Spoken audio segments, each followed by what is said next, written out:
안녕하세요. 루나입니다. 오늘은 8500번의 뇌 스캔 후 밝혀진 부정적인 생각의 진실에 관해서 이야기를 나누려고 합니다. 최근 기억에 관한 연구에서 우리가 기억하는 과거의 50%는 사실이 아니라는 결과가 나왔습니다. 우리가 과거를 지어낸다는 것이죠. 증오의 감정을 줄이려고 하면 몸에서 이렇게 반응을 합니다. 20년 동안 하던 증오를 갑자기 멈추겠다고? 나는 이렇게 조건화되었단 말이야.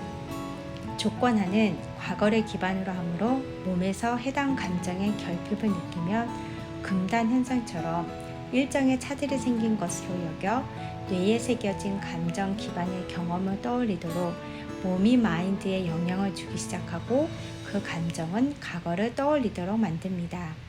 8500번의 뇌 스캔 후 우리는 자신을 초월했을 때 최상의 상태가 된다는 것을 깨달았습니다.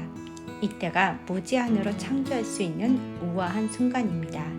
내가 기억하는 나는 사실 내가 아니다.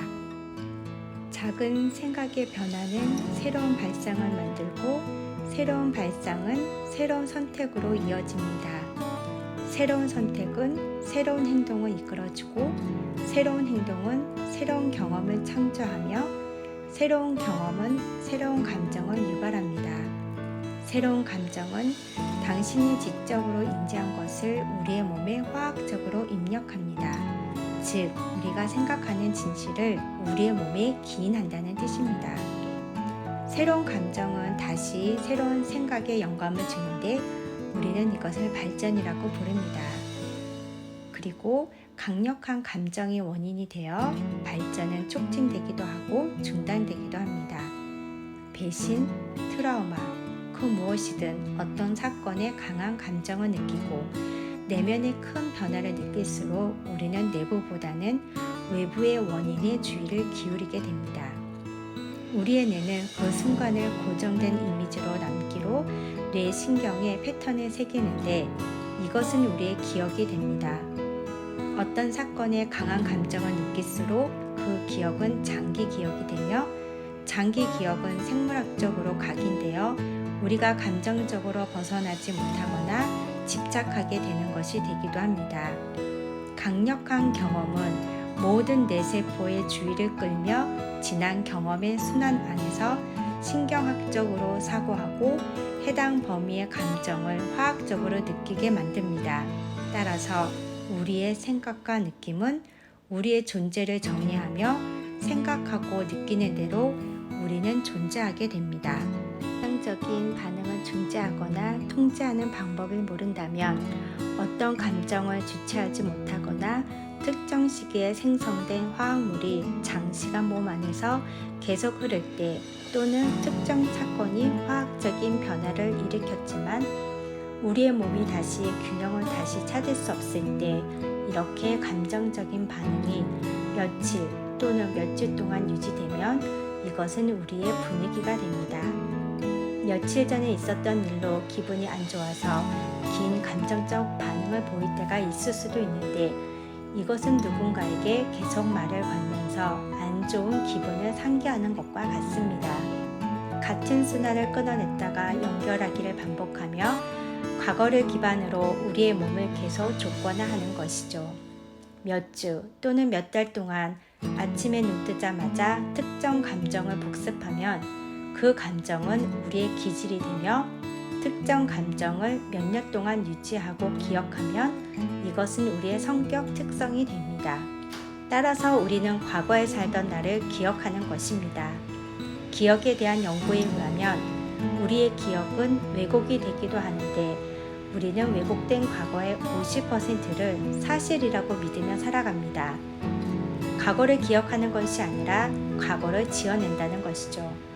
즉, 우리는 자신이 변할 수 없음을 변명하기 위해 실제하지 않았던 과거를 다시 체험하려고 하는 것입니다. 이것의 의미는 우리가 관심을 두는 것에 에너지를 쓴다는 것입니다. 우리는 더 많이 집중하는 것에 더 많은 에너지를 쏟습니다. 삶에서 강한 감정을 일으키는 특정한 문제 조건, 또는 인물에게 더 집중하죠.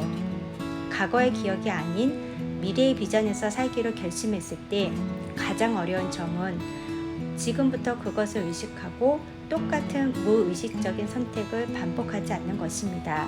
그 이유는 분노, 증오 등 감정의 크기를 줄일 수 없다면 그 사람을 생각하는 횟수를 줄임으로써 의식적으로 그 감정을 느끼지 않을 수도 있겠지만 우리의 몸은 그 사람을 이용한 분노와 증오의 감정에 무의식적으로 중독된 상태이기 때문입니다. 이런 경우에는 그 사람이 죽더라도 다른 사람을 찾아서 분노와 증오를 되풀이할 것입니다. 만약 부정적인 감정의 크기를 줄이기로 결심한다면 몇 년 동안 부정적인 상태에 조건화된 우리의 몸은 강한 거부 반응을 보일 것이고 금단 현상처럼 부정적인 감정의 갈증을 느끼게 될 것입니다. 감사함을 느끼지 못한다고 하는 사람에게 저는 무조건 느낄 수 있다고 말합니다. 고마움을 느끼지 못하는 것은 부정적인 감정을 느끼는 것만 연습하기 때문입니다. 감사함을 느껴야 되는 이유는 감사함이란 무언가를 얻었을 때 나타나는 감정이기 때문입니다. 이것이 의미하는 것은 아주 작은 감사함을 느껴도 우리의 몸은 무언가를 얻었다고 인식한다는 것입니다. 감사함에서 나오는 감정은 무언가 이미 일어나거나 일어나고 있을 때의 감정과 같아서 감사함을 느끼면 원하는 일을 성취했을 때와 동일한 반응이 우리의 몸에서 일어나게 됩니다. 그러면 우리의 몸은 우리의 생각과 일관성을 보이게 될 것이며 자율신경계통을 특정한 운명으로 설계하게 되는데 운명의 설계가 완료되면 수정된 사고방식과 몸의 상태를 유지해야만 합니다.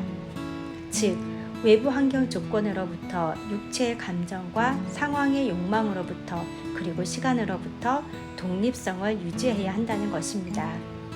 독립성을 유지할 수 있으면 생소하고 동시적이고 우연한 무언가가 또는 어떤 기회가 우리에게 올 것입니다. 찾으러 다닐 필요도 없습니다. 알아서 올 것입니다. 삶의 결과가 생산될 때 자신의 내면에 더 집중할 것이며 자신이 삶의 피해자가 아니라 창조자라는 것을 믿게 될 것입니다. 우리는 자신을 초월했을 때 최상의 상태에 도달하게 되며 그 어떤 순간보다 자유롭고 황홀한 순간을 경험할 것입니다. 좋은 음식을 먹고 올바른 행동을 해도 불안과 공포 속에 살고 최악의 시나리오 관점에서 세상을 본다면 성장과 치유를 위한 에너지는 없을 것입니다. 우리가 어떻게 생각하고 어떻게 마음 먹느냐에 따라서 우리의 인생이 달라질 수 있습니다.